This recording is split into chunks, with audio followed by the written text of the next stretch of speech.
এই হৃদয় বিদারক দৃশ্য দেখে হয়তো নিজের চোখের পানি আর আটকে রাখতে পারবেন না। ৭৮ বছর বয়সী আব্দুল গফুর মল্লিক জন্ম থেকেই অন্ধ। তবুও জীবনের একেবারে শেষ প্রান্তে এসে বেঁচে থাকার তাগিদে হাটে বাজারে, বাসে, ট্রেনে, রেল স্টেশনে, এমনকি রাস্তায় রাস্তায় ঘুরে নিজের হাতে বানানো নারিকেলের নাড়ু বিক্রি করে জীবিকা নির্বাহ করছেন। আমার মার পেটের থেকেই আমি জন্ম অন্ধ। তাহলে চলাচল করেন কিভাবে? আল্লাহ চালায়, যে আল্লাহ সৃষ্টি করে পাঠাইছে সেই আল্লাহ মানে চালায় না। এটি শুনে হয়তো অনেকেই মেনে নিতে পারবেন না, তবে কষ্ট হলেও এটি নির্মম সত্য। বয়সের ভারে পিঠ বেঁকে গেছে, শরীরের চামড়া কুঁচকে গেছে। তার প্রতিটি পদক্ষেপ যেন বলে দেয় শরীরটা আর আগের মতো সাড়া দেয় না। পা টিপে টিপে চলতে হয় তাকে। কষ্ট যদি হয় তাতে তো আল্লাহ কইছে কষ্ট করে খাবে। নবীদের শিক্ষা করুণা, ভিক্ষা মেহনত করিয়া খান।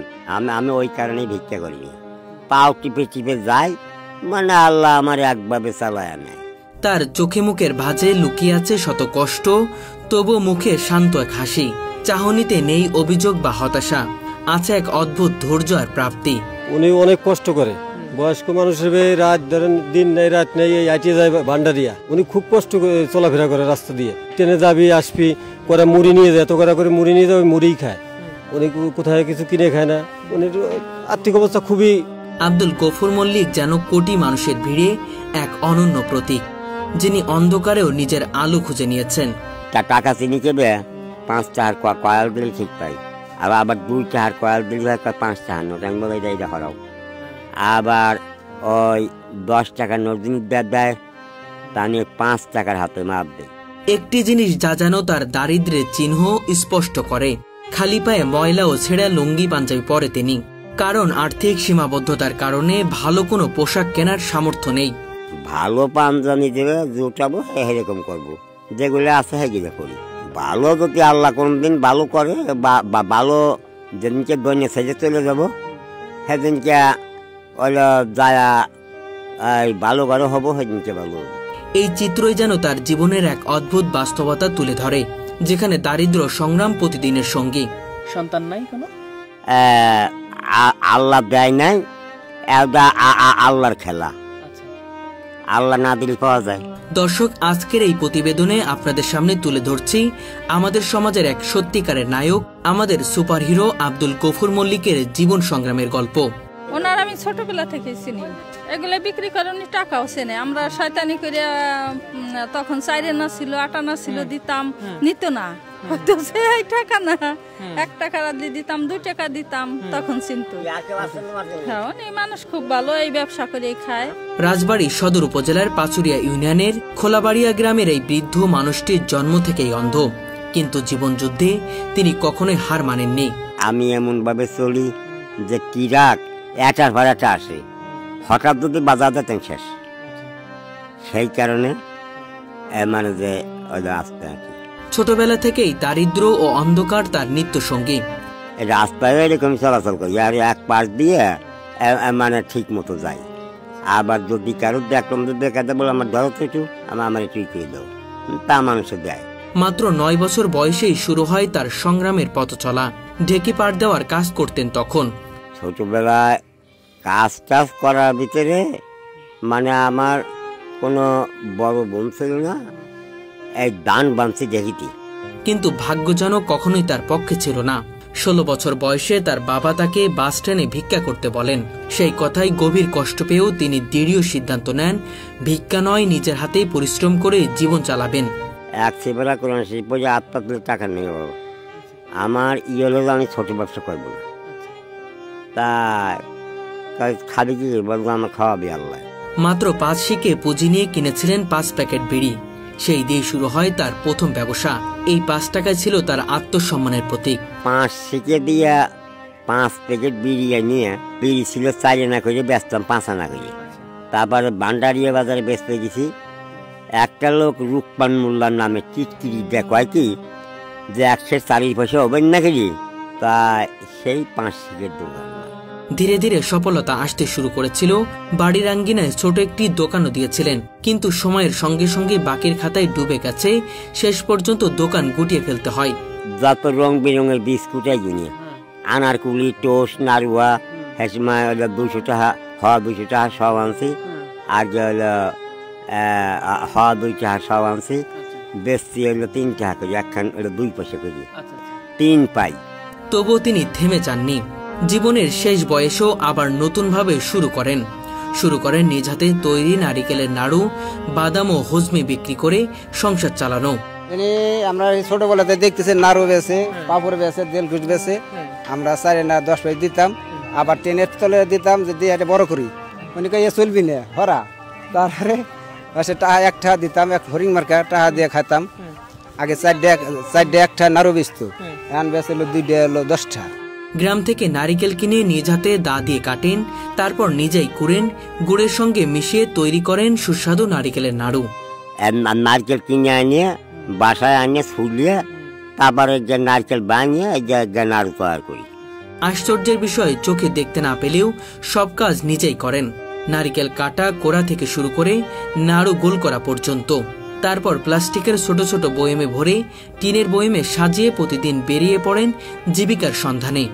একটা নারকেলের তো 25টা বানালাম, আর 25টা হবে না, গাড়ি ভিতরে গাড়ি ফেরে, মানে দেশ বিদেশের লোকে খায়। 5 টাকা করে, আর যদি একজনের যে কোচে ধরে নেয় তাহলে কোচের দাম 10 টাকা, নাড়ু হইলো 25টা আছে, 100 টাকা, এই 135 টাকা। সেই বয়মের ওজন প্রায় 7 থেকে 8 কেজি, অথচ তিনি তা হাতে নিয়েই চলেন পায়ে পায়ে। রিক্সা ও ভ্যান ভাড়া দেওয়ার মতো টাকাও তার হাতে থাকে না। ওজন 7-8 কেজি হয়। 7-8 কেজি নয়, 7-8 কেজি আপনি একাই বহন করেন? হ্যাঁ, তাহলে তো অনেক কষ্ট মনে হচ্ছে। কষ্ট আল্লাহ দুনিয়াতে পাঠা দিছে, নবীরও আল্লাহ দুনিয়াতে পাঠাছে। নবী তো কষ্ট করছিল, নবী না খায়া পেটে পাথর বাঁধ দিয়ে মানুষ কত কষ্ট করছে, তাই সেই নবীর উম্মাদ হরির জায়গা সেরকমই চলা লাগে। তাই প্রতিদিন 2 থেকে 3 কিলোমিটার হাঁটতে হয়, কখনো বাসে, কখনো ট্রেনে, কখনো রেল স্টেশনে কিংবা বাজারে। যেখানেই যান তার মুখে একটাই ডাক, লাগবে নারিকেলের নাড়ু। কেউ কিনে নেয়, কেউ ফিরিয়ে দেয়, তবুও তার মুখে অভিমান নেই। তিনি জানান পরিশ্রমী তার পথ, আর আল্লাহর উপর ভরসায় তার শক্তি। নাড়ু বিক্রি করতে যাইল, প্রথমে বিক্রি করি ভাঙার থেকে চলে যাই হলো আপনার হেই ভাটিয়াপাড়া, ভাটিয়াপাড়াতে চলে আসি দৌলত দিয়ে, দৌলত দিলেতে আসি নামি 5 না, আমি আড়াই নিয়ে, ওই আল্লাহ আনে। প্রতিদিন সকাল থেকে রাত পর্যন্ত কাজ করে আয় মাত্র 200 টাকা থেকে 300 টাকা, কিন্তু সেই টাকাতেই চলে সংসার। হরে আল্লাহ জির বান্দায় আমি নবীজির উম্মাত, দিন চারিকের খেলাধুলা করিতে আসি দুনিয়ায়। 78 বছর 8 মাস বয়স দিলাম পরিচয়, নাম ঠিয়া আমার গফুর মল্লিক, সবাকে জানাই। পিতার নাম শ্রী সাধু মল্লিক, খোলাবাড়ি আর গ্রামে বাড়ি, সবাকে জানাই। গফুর মল্লিকের পাশে রয়েছে তার জীবনের অন্ধকারের আলো ছড়ানো সঙ্গী স্ত্রী নূরজাহান বেগম। নাড়ু তৈরি, বাদাম ভাজা কিংবা বয়ম গোছানো, সব কাজে নীরবে সহযোগিতা করেন তিনি। আমি তো তৈরি করি, আমার স্ত্রী তৈরি করে, আমার বিবি, সবকিছু আমি কি করি, উনি পাক দেয়। তাদের কোনো সন্তান নেই, তবে বড় ভাই কেরামত মল্লিকের ছেলে বাতেনকে নিজের সন্তান হিসেবেই বড় করেছেন। বাতেনও এখন তার বাবা মায়ের মতো মনে করেন। তবে অর্থনৈতিক দুরবস্থার কারণে গফুর মল্লিকই এখন সংসারের দায়িত্ব নিজের কাঁধে তুলে নিয়েছেন। মানে যে বাতির পালছি, মানে বাপ বেটার মতন, মানে ঢাকা ফুটপাতে কাপড় বেছে, আও কিছু আনে, আমিও কিছু আনি, 2 বাপ বেটা। তাদের টিনের ছাউনি দেওয়া ছোট্ট ঘরটাই তাদের আশ্রয়। বৃষ্টির সময় টিন ফুটো হয়ে পানি পড়ে, ঝড় এলে ছাউনি উড়ে যায়, আর প্রচন্ড রোদের সময় ঘরে থাকা যায় না। তবু নেই কোনো অভিযোগ। জীবনের সব কষ্টের মাঝেও তিনি আজান শুনলেই ব্যবসা ফেলে উঠে পড়েন নামাজের জন্য। কাস্টমার যতই থাকুক না কেন, নামাজের সময় কোনো দেরি করেন না। 5 ওয়াক্ত নামাজ আমি 1 ওয়াক্ত বাদ দিই, যেখানে আজান দেয় সেখানে মসজিদে নামাজটা পড়ে নিই। তিনি বলেন, যতদিন বেঁচে থাকবো ততদিন নিজ হাতে কাজ করব, কারোর কাছে হাত পাতব না, আল্লাহ আমার ভরসা। এই একটি বাক্যই যেন লুকিয়ে আছে তার জীবনের সারমর্ম, একজন মানুষের অদম্য বিশ্বাস এবং আত্মসম্মানের গল্প। আব্দুল গফুর মল্লিক হয়তো গরিব, কিন্তু আত্মসম্মানে তিনি অত্যন্ত ধনী। পরিবার সংসার নিয়ে কি সংসারটা চলছে? আল্লাহ চালাইতেছে। তার অন্ধ চোখের পেছনে আছে এমন এক আলো, যা আমাদের শেখায় জীবনে দৃষ্টি না থাকলেও দৃষ্টিভঙ্গি থাকলে মানুষ হার মানে না। তার প্রতিটি পদক্ষেপ যেন আমাদের মনে করিয়ে দেয় জীবনের প্রতিটি সংগ্রামী এক একটি শিক্ষা।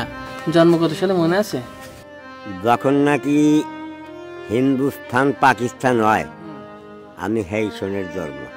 এই বৃদ্ধ অন্ধ মানুষটি আজও প্রতিদিন টিনের বয়ম হাতে বের হন, শুধু জীবিকার জন্য নয়, মর্যাদার সন্ধানে।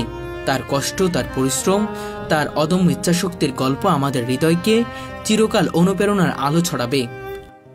আমি এখানে দোয়া চাই যে যাতে কব্বরে যাবে পারি, জান্নাতে যিনি যাই, এই হইল আমার দোয়া। আব্দুল গফুর মল্লিকের জীবন একটাই কথা বলে, অন্ধ চোখেও দেখা যায় যদি হৃদয়টা আলোর হয়। দর্শক, আমার পাশে যে বৃদ্ধ মানুষটিকে দেখতে পাচ্ছেন, এই বৃদ্ধ মানুষটির প্রতিবেদন দেখার পরে হয়তো নিজের চোখের পানি আর ধরে রাখতে পারবেন না।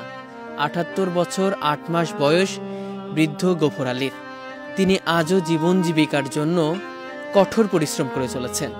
বাসাতেই বানাচ্ছেন নারকেলের নাড়ু, সেগুলো নিজেই বয়মে প্যাকেজিং করছেন এবং সেগুলো নিয়ে রাস্তায় রাস্তায়, রেল স্টেশনে, বাসে বিক্রি করে যা উপার্জন হচ্ছে সেটা দিয়েই পরিবারটা চালাচ্ছে।